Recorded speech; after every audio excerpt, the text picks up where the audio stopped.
The death penalty has been controversial since the first cases in the early 1600s. Otherwise known as capital punishment, the death penalty is currently defined as government-sanctioned punishment by death. There are many crimes that can result in a death sentence. These are known as capital crimes and can include treason or first-degree murder.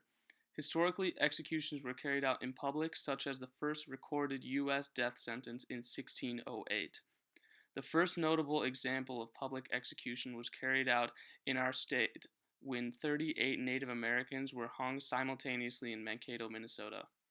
There are currently only 19 states that do not enforce the death penalty, Minnesota being one of them. These states abolished the death penalty early on in American history.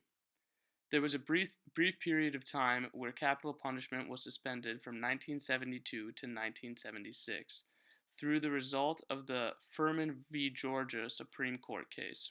The case found that the death penalty was imposed in an unconstitutional manner on the grounds of cruel and unusual punishments. The penalty was reinstated in 76 following Gregg v. Georgia, another Supreme Court case involving capital crime and punishment. This changed the process and grounds on which capital punishment would be implemented. Capital punishment still continues today with 62 inmates currently on death row.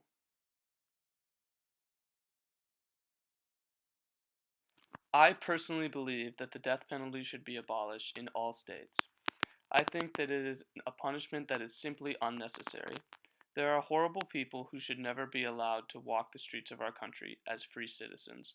These people have all committed horrific crimes and deserve to be punished for it. However, I do not think that they should be executed. All prisoners who are on death row are serving life in prison already and are all serving it in solitary confinement. This alone is one of the worst punishments for the worst type of criminals. These inmates are made to sit and think on the crimes they've committed for years until their death in prison. The death penalty completely subverts this and, in my opinion, gives these criminals an easy way out. The death penalty allows inmates to escape from the crimes they've done. Another stance I take is that I don't believe in an eye for an eye punishment system. If a man kills someone and then is killed for doing so, is that justice? In my opinion, it is not. I believe in taking the higher ground in any situation, and I believe it should be done here as well. Punishing them with life in prison instead of execution is a much more honorable thing to do. Our government should never be in charge of taking lives, no matter how extreme the case. I believe punishment is necessary, but retaliation is not.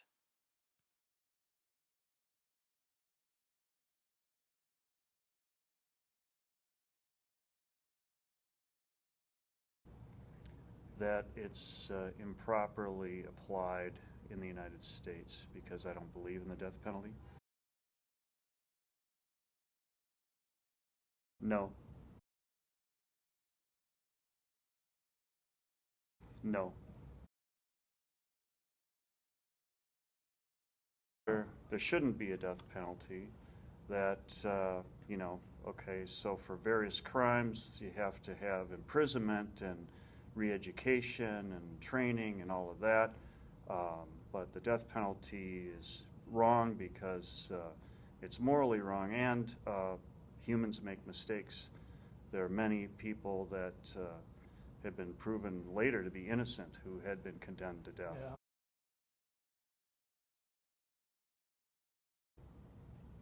I don't know. I don't know. Mm-hmm. Well, imprisonment, if you look at it in terms of percentages with race, it's applied unequally across the various races. Incarceration rates are not, they don't match the population proportionately.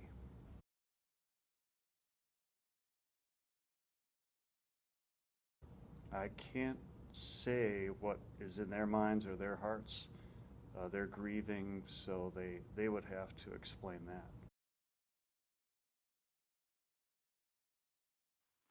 My public policy proposal is that there be an abolishment on capital punishment. I think there should be a country-wide ban on the death penalty across all states. The first purpose of this would be the money that is involved in capital punishment. The legal fees required to deal with capital cases are substantially higher than cases involving life in prison. This would save the country billions if a ban is placed on capital punishment.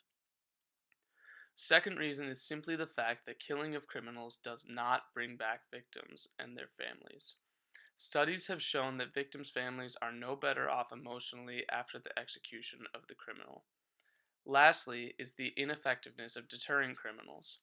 A July 2009 study demonstrated overwhelming consensus among criminologists in cases of the deterring effects of the death penalty. The study showed that the death penalty had no effect on current criminals and those who are already in prison. There are risks to this policy, such as overcrowding of jails or victims demanding so-called justice against criminals. However, we as upstanding members of society must stand up for what we know is right.